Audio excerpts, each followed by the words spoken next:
É, meu irmão, literalmente a política tá pegando fogo. Você lembra do Tagliaferro? O Tagliaferro entregou um dossiê ao Parlamento Europeu sobre o ministro do Supremo Alexandre de Moraes. E o ministro Alexandre de Moraes acabou de pedir a extradição do Tagliaferro depois de uma investigação. Sem condenação, mas ele já pediu a extradição para investigações. Pode sofrer uma derrota gigantesca o ministro Alexandre de Moraes depois desse pedido. Não para por aí. Dá uma olhada. O PT acaba de fazer uma nota.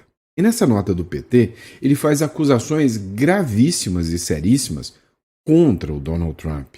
E nessas acusações, ele cita tropas militares, argumentando que o que pode acontecer na Venezuela é inevitável que vá acontecer aqui no Brasil também. E o cerco começa a se fechar cada vez mais, porque o Marco Rubio acaba de fechar mais uma aliança. Ó, já tem Argentina, já tem Equador, já tem Paraguai. Agora, um novo país da América do Sul declara guerra contra o Maduro e está doidinho para ver a cabeça dele. Agora, a informação que o Carlos Kawal trouxe é de assustar um pouquinho, né? Para quem não conhece o Carlos Kawal, essa figura aqui, ele disse que o Brasil pode ser alvo de uma verdadeira bomba atômica se o que ele prevê realmente acontecer. Vamos falar também de um registro de fuga do Brasil, né?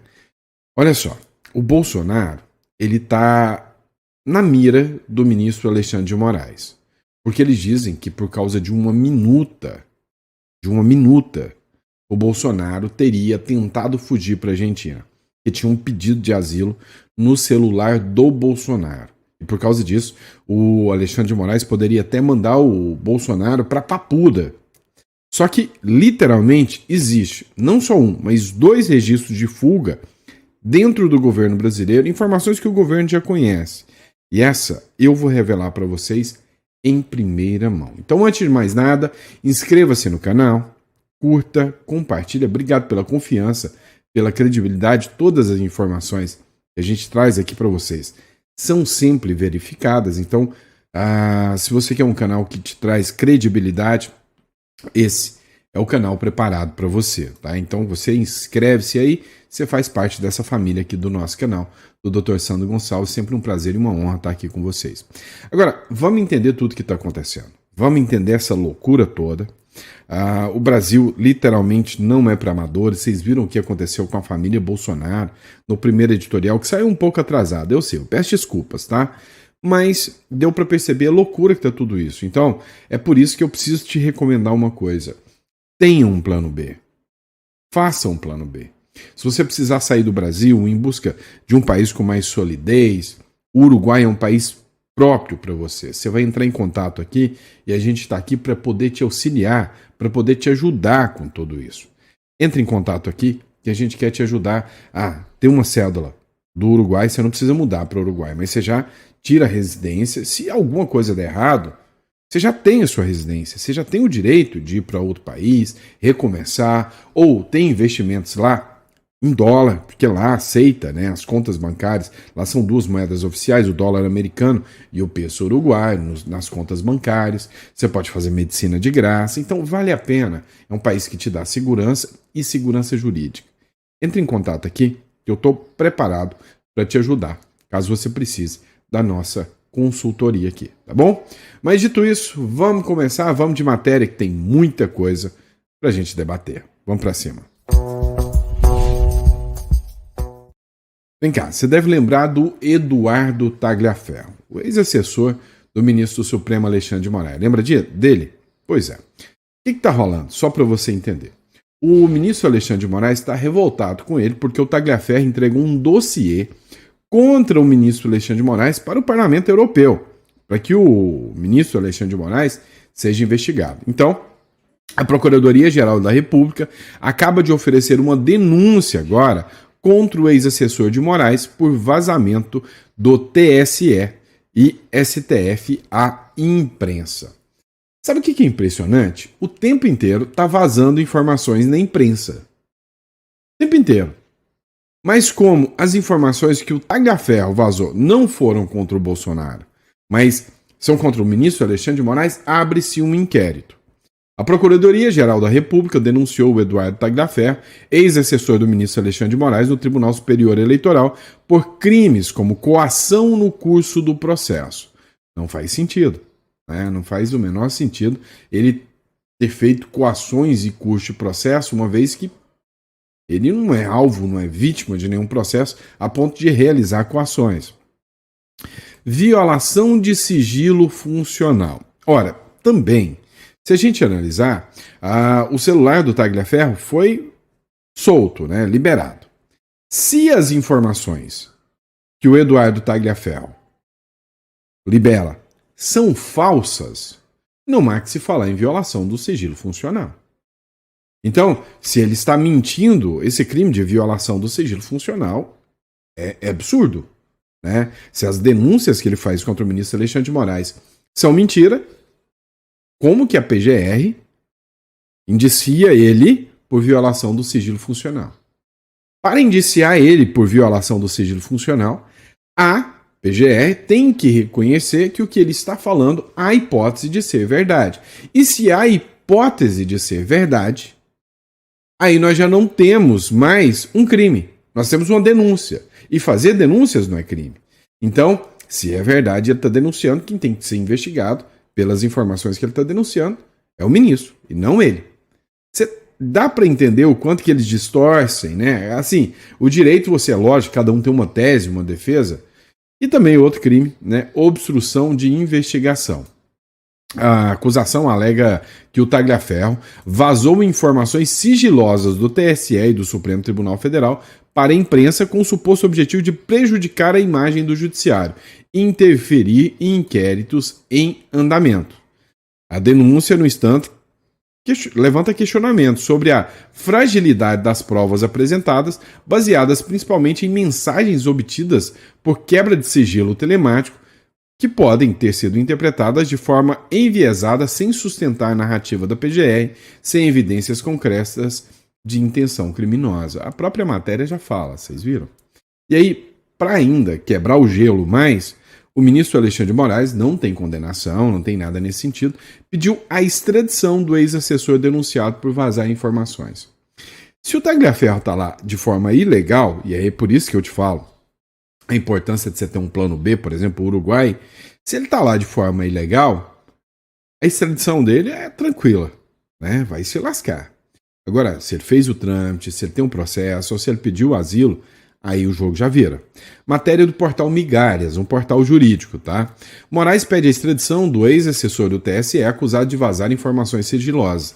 Agora, vem cá, vazar informações sigilosas é crime para solicitar extradição enquanto ainda está em devido processo legal, e a presunção de inocência?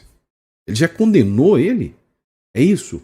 Vocês entendem, né, a linha tênue, a situação tênue que o Brasil fica? Peraí, não existe a presunção de inocência para solicitar a extradição do Tagliaferro? Tagliaferro, se quer, agora que a PGR ofereceu a denúncia, ele foi para lá sem ser fugitivo. Fazer um pedido de extradição é pedir para tomar um não na cara. Eduardo Tagliaferro, que já está na Itália, foi denunciado pela PGR por violação de sigilo funcional, obstrução de investigação e tentativa de abolição violenta do Estado Democrático de Direito. Olha isso, né? Segundo a PF, ele teria revelado à esposa, em abril de 2024, que repassou informações à imprensa. As mensagens divulgadas envolvem diálogos entre servidores dos gabinetes de Moraes no STF e no TSE. A denúncia sustenta que Tagliaferro atuou em alinhamento com organizações criminosas investigadas nos inquéritos das fake news, milícias digitais e tentativa de golpe de Estado. A extradição será formalizada pelo Itamaraty junto às autoridades italianas. Vai tomar um não, né? Se a Itália for minimamente um país sério, vai falar, mas espera aí, esse cidadão entrou aqui na Itália sem ter nenhum processo, vocês acabam de apresentar um processo e já vai me pedir extradição? Ué, e a presunção de inocência? Por que eu vou extraditar alguém que não foi condenado? Ele vai responder o processo aqui, mas não foi condenado. Entendem o tamanho do jogo?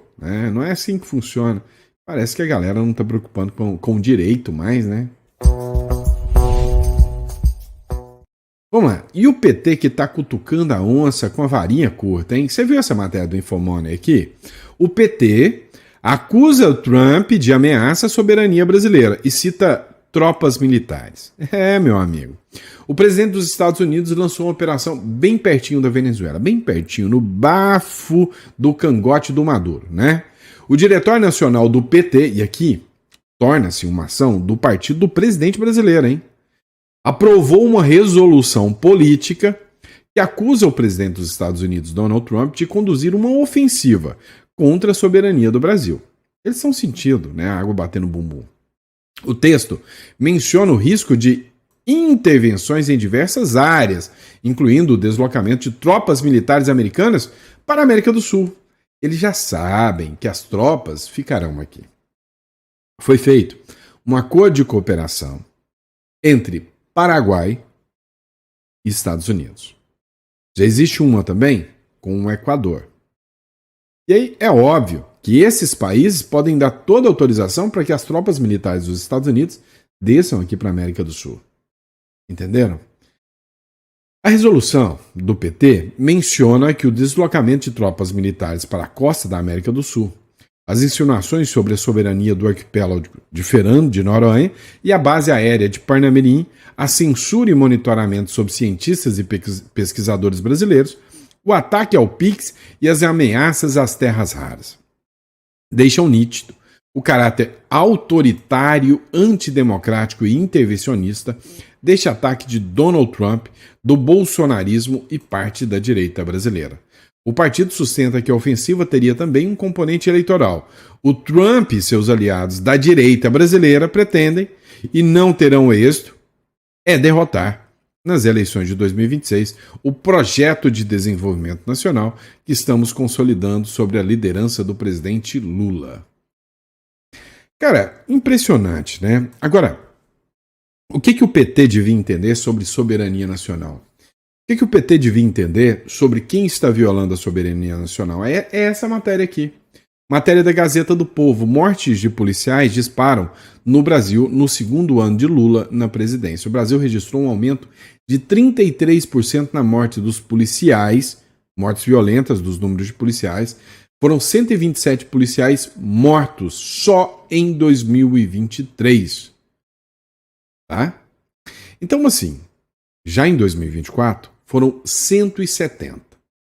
Então, já aumentou em 2023, agora em 2024 aumentou mais 33%. Daqui a pouco está chegando a 100%. Né? Ó, só para você ter uma noção, a matéria que está aqui, ó, citando a fonte da Gazeta do Povo, tá bom? Só para você ter uma noção, 126 óbitos, né? Passaram de 118 para 126 óbitos. Com isso, a soma do incidente fica próximo de 300, crescimento considerável de 28% em relação ao ano anterior. Isto aqui é sinal nítido e evidente que o crime organizado está tomando conta do Brasil. E aí, se não bastasse, vamos colocar a Globo ensinar o PT? A Globo, hein? Olha que credibilidade no mucho, né? Pero no mucho. Porém, o Brasil já conta com 64 facções criminosas ativas, é o que diz a Globo. Você acha que o Trump, se ele entrasse aqui para limpar, ele não ia estar fazendo? Era um favor? Escuta isso aqui. 1 em cada 4 brasileiros, gente, vive sob regras impostas por facções criminosas. É impressionante esse número. E esse é um dado de um estudo publicado pela Cambridge University Press. Nossa equipe preparou aqui um material e a gente vai mostrar para vocês todos os detalhes. O Brasil lidera com folga o ranking da América Latina de governança criminal. Impressionante até o título disso. Vê aqui. Eu quero que vocês olhem esse mapa aqui, tá? Vou ver se eu consigo aproximar ele aqui para vocês, tá? Dá uma olhada nesse mapa. Governança criminal, né? E aí, olha só. O Brasil tem 26%. A Costa Rica tem 13% da população vivendo sob grupos organizados. O Equador, que está diminuindo porque entrou um presidente de direita que era absurdamente e está diminuindo, né? Caiu para 11%. Até a Colômbia e o México têm 9% de facções. O Brasil é um dos países mais criminosos de todos da América Latina. É isso que a Globo está falando. Segundo o levantamento, entre 50 e 61 milhões de pessoas estão nessa realidade, o que corresponde a 26% da população brasileira. A Costa Rica aparece em segundo, com 13% da população sob influência criminosa, metade do índice brasileiro.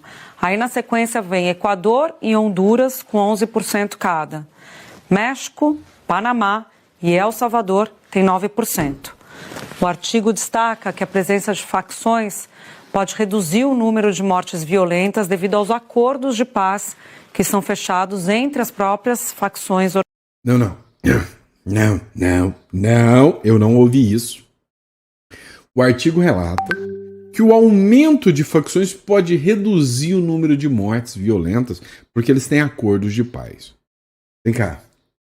Se o Donald Trump realmente fizesse qualquer coisa nesse sentido, não era violação à soberania, não. Eu estou falando de combater as facções criminosas, é favor que ele faz aqui para a América Latina.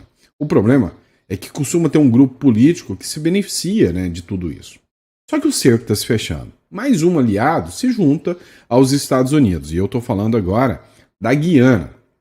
Marco Rubio anuncia cooperação da Guiana aos Estados Unidos no combate ao narcoterrorismo do Maduro. A tensão na fronteira entre Venezuela e Guiana acaba de ganhar um componente ainda mais delicado, se é que a gente pode dizer assim, né? O governo da Guiana publicou uma declaração oficial alertando para a ameaça que o crime transnacional e o narcoterrorismo ligado ao regime de Nicolás Maduro representam para a estabilidade regional. O documento foi imediatamente repercutido pelo senador norte-americano Marco Rubio, né, ampliando o peso internacional da denúncia. Na declaração, a Guiana afirma ver com grande preocupação o avanço das redes criminosas como o Cartel de Los Soles, grupos ligados a militares venezuelanos e apontado como um braço do narcotráfico no continente. Segundo o governo guianês, essas organizações têm a capacidade de desestabilizar instituições, minar a democracia e ameaçar tanto o Estado de Direito quanto a dignidade humana e o desenvolvimento da região. Parabéns à Guiana. Exatamente isto mesmo, né? Exatamente isto. Então, seria um favor se o crime organizado fosse limpado aqui da nossa região. Vem cá, vocês conhecem esse sujeito aqui, né? Vocês já viram falar dele? Esse é o economista Carlos Kawal. Ele, para quem não conhece ele é ex-secretário do Tesouro. E atualmente ele é sócio da Oris Partners, né, que é uma empresa de aplicação de investimentos. Ele disse o seguinte: olha, o Brasil está prestes a ser alvo de uma verdadeira bomba atômica. Literalmente.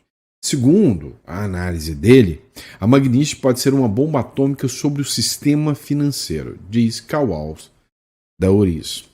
Entenda, o negócio é o seguinte: o Banco do Brasil acabou de anunciar que qualquer um que falar sobre o Banco do Brasil e as ações do Banco do Brasil vai processar. Inclusive, essa pessoa vai tentar cometer crime contra o sistema financeiro. Essa pessoa vai responder por atentado violento ao Estado Democrático de Direito, ou seja, vão defasar a vida dessa pessoa, devastar a vida dessa pessoa. Agora, veio o economista Carlos Kawal, ex-secretário do Tesouro, diz o seguinte: olha, sim, a Magnite ela vai cair como uma bomba atômica sobre o sistema financeiro. Não adianta tentar esconder. Para o economista, mais do que multas, as consequências para os bancos brasileiros que não aplicarem as sanções da Lei Magnitsky podem ter um efeito de uma bomba atômica e implodir o sistema financeiro brasileiro. As instituições brasileiras podem perder acesso a recursos no exterior, utilizando acessos para financiar empresas nacionais a exportar, explica ele. Quando você tem um movimento de mercado como esse, a perda de valor de mais de 40 bilhões não tem nenhuma diferença do ponto de vista da ótica do investidor estrangeiro ou local. Os dois são afetados igualmente, né? Ou seja, o que ele argumenta aqui é que a lei Magnitsky pode impactar e colapsar totalmente o sistema financeiro. E aí, se você falar isso, você vai preso. Mas o cara está explicando a verdade. O sistema financeiro brasileiro pode colapsar. E você, com o seu dinheiro aí, você já parou para pensar sobre isso, se não tiver dolarizado? O Drex chega em 2026. Ah, meu irmão. Abre o olho, né? Abre o olho, né? Vamos focar um pouquinho mais em toda essa loucura que está acontecendo no Brasil aí, porque realmente a situação não está fácil para ninguém, né? Para ninguém mesmo. Vamos lá, próximo bloco, nós vamos falar de Bolsonaro e vamos falar de uma fuga que já foi registrada pelo governo brasileiro, tá bom? Olha só, essa matéria aqui. A defesa do Bolsonaro justificou o envio de 300 mensagens. O WhatsApp não é rede social. Cara, eles estão tentando buscar de tudo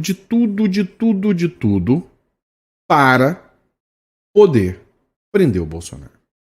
E aí eles estão chegando ao cúmulo, ao nível absurdico, errático. Essa palavra não existe, eu sei, eu tô tentando, tá? Ao nível, sabe, assim, mequetréfico de falar que o Bolsonaro se comunicou por WhatsApp e o WhatsApp é rede social. A defesa do ex-presidente Bolsonaro afirmou ao Supremo Tribunal Federal que o WhatsApp não é configuração da violação das medidas cautelares impostas pelo ministro Alexandre de Moraes. Para os advogados, o aplicativo de mensagem não é uma rede social, mas sim uma ferramenta privada de comunicação e, por isso, não estaria incluído nas restrições que proíbem Bolsonaro de utilizar perfis próprios ou de terceiros. Na decisão do ministro Alexandre de Moraes, ele falava que o Bolsonaro não poderia usar redes sociais. Não deveria usar redes sociais. Porém, não falava nada em aplicativos de mensagens. Então, o Bolsonaro mandou mais de 300 mensagens através do seu WhatsApp, inclusive mensagens essas vazadas ali com o Silas Malafaia. E agora eles querem a prisão do Bolsonaro, porque ele usou o WhatsApp. Eles falaram o óbvio, o WhatsApp não é rede social. Já é absurdo você negar a rede social. O WhatsApp não é rede social, tem que explicar o óbvio, né? Agora, vem a Folha de São Paulo aqui, ó. Folha de São Paulo, falei errado, foi equívoco, tá? Vamos lá. Bolsonaro diz ao STF que o rascunho de pedido de asilo não pode ser considerado uma tentativa de fuga. Outra ação. O que aconteceu? O Bolsonaro, dentro das mensagens do celular dele que foi apreendido de novo, tinha uma minuta de um pedido de asilo para o Milei. E isto não pode ser considerado fuga.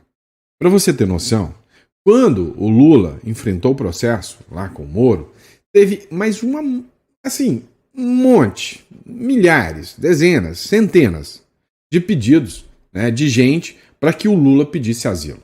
E os países, né, tem até uma matéria do Globo, eram Cuba, Venezuela, França e Espanha, que poderiam oferecer o asilo e teriam oferecido, né, dito que se o Lula pedisse, ele teria o asilo naquela época ali, da época do mensalão do Petrolão.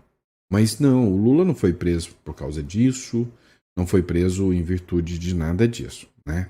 Agora, se você quer falar em fuga mesmo, mas fuga daquelas bravas, que já está registrada no governo brasileiro, é essa fuga aqui que eu quero conversar com você. Goodbye, Brasil, adeus, Brasil. A saída dos milionários do país aumentou 50% em um ano. Você tem noção de que você, ser um brasileiro milionário, é ser mal visto aqui no Brasil, é ser um inimigo do Brasil e é por isso que eles estão saindo?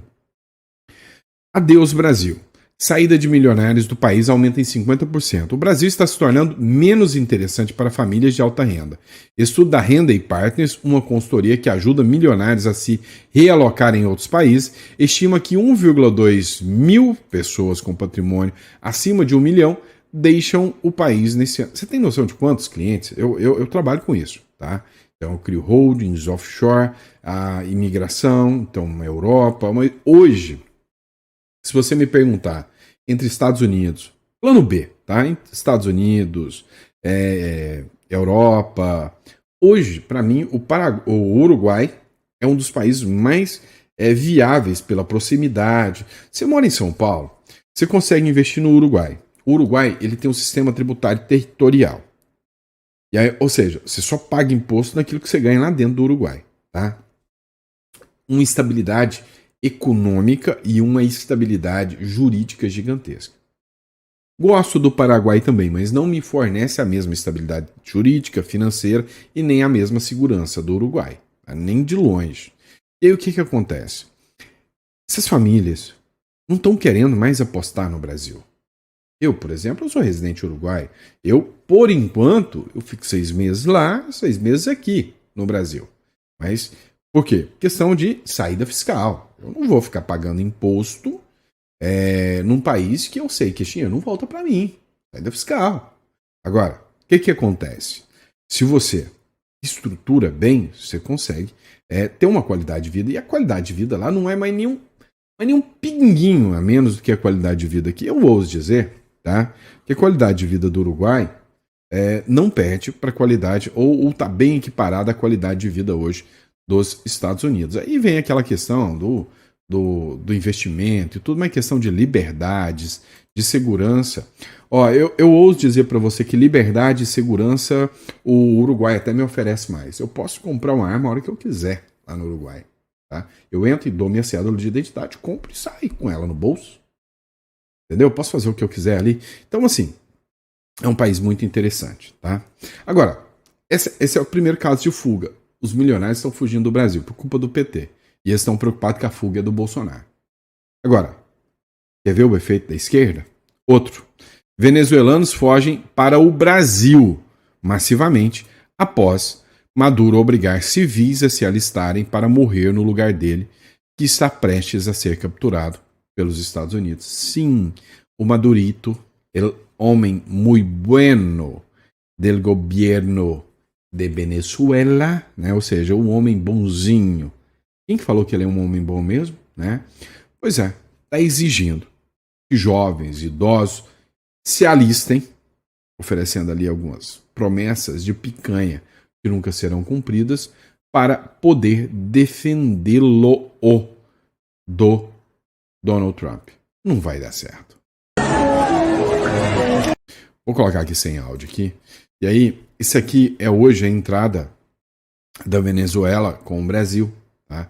Ou seja, eles estão obrigando as pessoas a se alistarem. Sabe, os pais que têm filhos já em idade de ir para a guerra, para entrar, não tem um pai que não está correndo da Venezuela com medo da guarda ir lá e buscar os jovens e levar para essa guerra. Agora você imagina, você vive num país que todo mundo vem te alertando, olha, é uma ditadura, é autoritário. De repente, né, chega um governo, como desse tal de Nicolás Maduro, e fala, olha, eu vou levar o seu filho para uma guerra. E aí você, como pai, você não pode fazer nada. Então, frente, né, ao risco do que está acontecendo,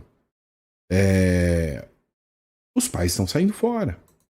Por isso que eu digo para vocês, olha, quando chega num governo de esquerda, autoritário, quando chega, esses caras não estão nem aí. Quando a guerra bate na porta e você não tem meios, não tem um plano B, não tem um seguro, você está lascado. Isso aqui é um vídeo que foi publicado há 2 dias atrás, tá? 2 dias que eu estou mostrando para vocês. Da Globo. Até crianças, até lançamos granadas. Crianças de até 8 anos fazem treinamento militar na Rússia. Para quê? Crianças? Ó, rastejando na água rasa e na areia como se estivessem em trincheiras, sob gritos de incentivo e segurando modelos fake do fuzil AK-47. A realidade da guerra da Ucrânia chegou às crianças russas e simulações de treinamento militar viram tendência nos últimos meses na Rússia. Com supervisão de soldados que lutaram na guerra, 83 crianças de idade entre 8 e 17 anos participam de uma marcha de percurso na margem do rio Don-Su, na Rússia. Você acha que isso aqui é normal?